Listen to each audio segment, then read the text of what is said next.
ABS servo pump Jahanam pula. Aduh, bening bala.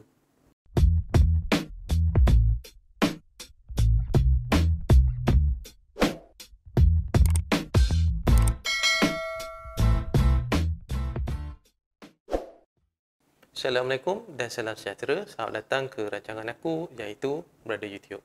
Baru lepas rebranding. Baru-baru ni aku menghadapi masalah iaitu ABS servo pump defect. Dia tulis kat situ lah kat panel tu defect. So, ni lah aku nak cerita kat korang aku punya experience ni. Baru lepas balik daripada kedai beli makan, tiba-tiba start engine, sebelum ni bawa okey je. Start engine tengok ting ada bunyi macam bunyi loceng tu kan. So kita tengoklah dekat meter tu.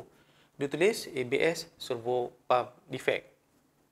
So daripada situ kita dapat tahulah kita punya ABS servo pump ada problem. Anyway, apa-apa hal untuk kereta Continental macam Volkswagen contohnya, memang korang kena pergi scan dulu. Sebelum kau buat pre-assumption lah. Pre-assumption kau mungkin boleh buat lah ABS servo pump defect sebab situ tulis defect kan. Tapi kalau to be details, memang korang kena hantar kereta ni untuk pergi scan.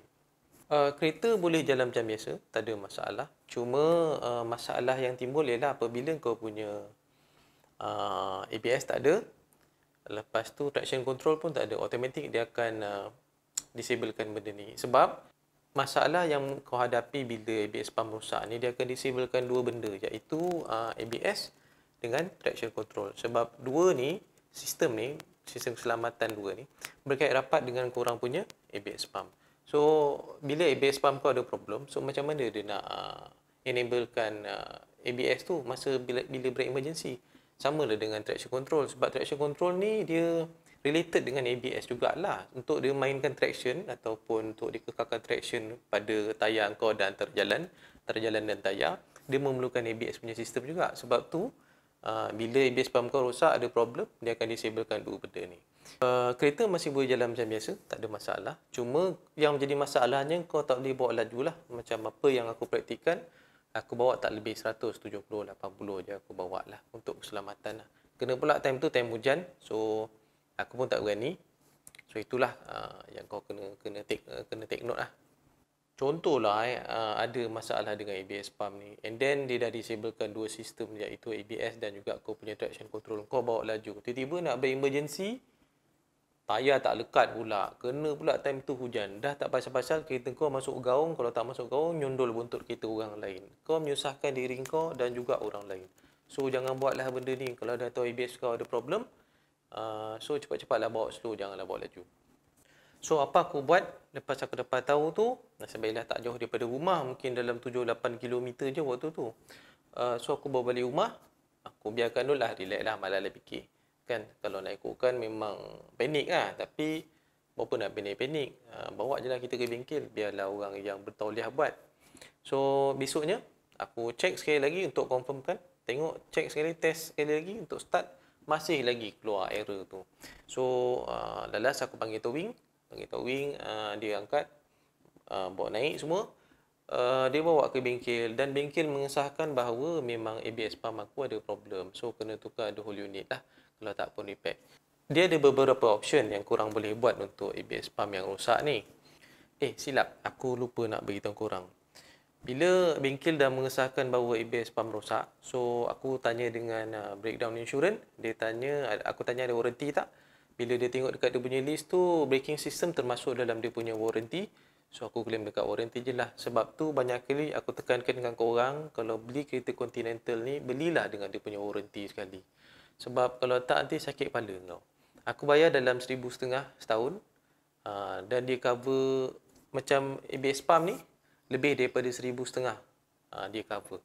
So cost repair tu lebih daripada 1,500 lah. So aku rasa sangat beruntung lah. Dekat sini ada 4 option untuk korang repair kereta korang kalau ada jadi macam ni. Nombor 1, aku start daripada harga yang paling rendah dan boleh claim insurans. Harga dia 3,000. Dia akan tukar ABS pump yang OEM punya. Dia bagi warranty 1 tahun. Dia buat coding apa semualah. Dia buat coding untuk kau punya ABS. Lepas tu dia test, dia masuk minyak, dia servis apa semualah. Dia tukar parts-parts mana yang perlu. ABS pump yang lama dia tak pakai. Dia just tolak. So kira 3,000 tu kosnya dia dah ambil sekali kau punya ABS pump untuk dia recondition lah benda tu. Tapi dia akan bagi kau satu OEM yang baru. So 3,000 kosnya.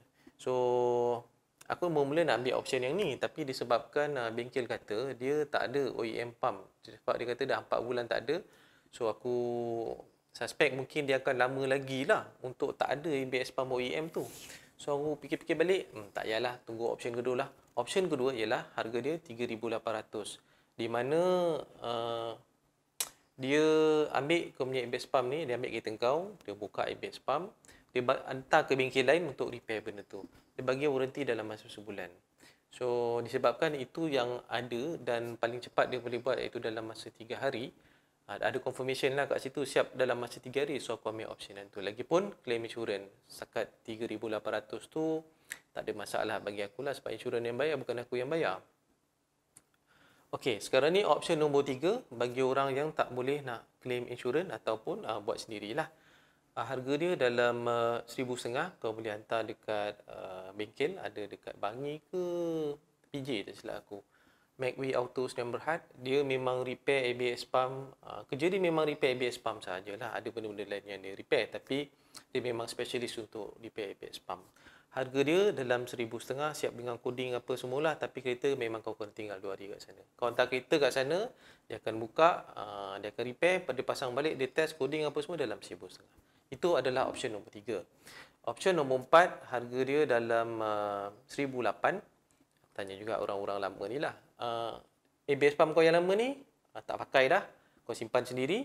Kau ambil ABS pump yang Recon original dalam RM1,800. So, dia bagi warranty dalam masa sebulan jugalah untuk kau pakai benda tu. Banyak dah orang pakai yang dengan cara keempat ni. So, ramai yang cakap tak ada masalah. Ada yang dah pakai sampai 2 tahun pun tak ada masalah. So, itulah option yang ada untuk korang kalau nak repair ABS pump ni. Kebaikan dan keburukan setiap satu option yang aku beritahu tadi. Macam tadi yang option nombor 1 tadi 3,000 kan. Masalah dia ialah aku tak tahu berapa cepat dia boleh dapat OEM punya produk ni, OEM punya spare part. So, kat situ ada risiko lah kalau macam korang tak ada kereta lain, mengharapkan kereta tu sahaja, so agak masalah lah. Sebab bila aku tanya bengkel, bengkel kata dia orang pun tak boleh nak confirmkan berapa lama lagi ABS pump tu akan sampai. Sebab dia orang tunggu 4 bulan pun tak sampai-sampai lagi. So, itulah risiko dia. Kebaikan dia, dia bagi warranty 1 tahun. Atau keburukan dia tadi, kau tak tahulah confirmation dia bila kan. Okay. Untuk option nombor 2, 3,800 ni, kebaikan dia, dia boleh siap dalam masa 3 hari. Hari pertama buka, hari kedua repair, hari ketiga tu tengah hari tu dah siap dah. Kau dah boleh ambil dah kereta kau. Tapi dia kata pagi tu dia nak test dulu. So aku pun tak sempat ambil sebab aku ada hal lain masa tu. Keburukan dia, dia bagi warranty sebulan aja dan agak mahal. Even claim insurance sekalipun, tapi insurans aku ada limit. Kalau boleh kita pun nak lagi murah kan. Just in case kalau besok ada problem lain lagi yang menelan cost yang tinggi, takut nanti insurans tak boleh cover sebab dah melebihi kos yang dibenarkan dalam 1 tahun untuk kita claim dengan insurans tu. So kat situ ada risiko juga. Diklaim agak mahal, 3,800 bagi aku. Sebab apa? Kalau dia sebab kata mula dia buat sendiri, tapi in the end lala rupanya dia hantar juga ke orang. So agak menipu lah kat situ sebenarnya dan kerja dia pun tak berapa cantik. Aku tengok tu hari. So itulah. Option nombor 4, option nombor 3 iaitu RM1,500. Yang ini masalah dia murah, iaitu kebaikan dia murah lah. Keburukan dia aku tak berapa yakin dengan kerja orang tu. Tapi bila aku buat research, ramai dah orang buat dengan dia. So itu mungkin bukan rezeki aku lah untuk hantar kat dia. Lagipun yang itu belum tentu insurans boleh bayar sebab insurans akan bayar bengkel yang repair, bukan bengkel yang macam specialist macam ni. Insurans ada setengah tempat yang boleh bayar, ada setengah yang tempat tak boleh bayar. So aku tak nak risiko tak boleh claim kat situ. So aku hantar je dekat bengkel yang boleh claim. Senang cerita. Option nombor 4, RM1,500. Yang ini aku nampak kebaikan dia murah lah dan masalahnya barang recon, jadi warranty pun sebulan je dia bagi. Pun aku tak berapa yakin kat situ. Dan masa tu aku tak jumpa lagi orang yang nak jual barang recon untuk ABS pump ni.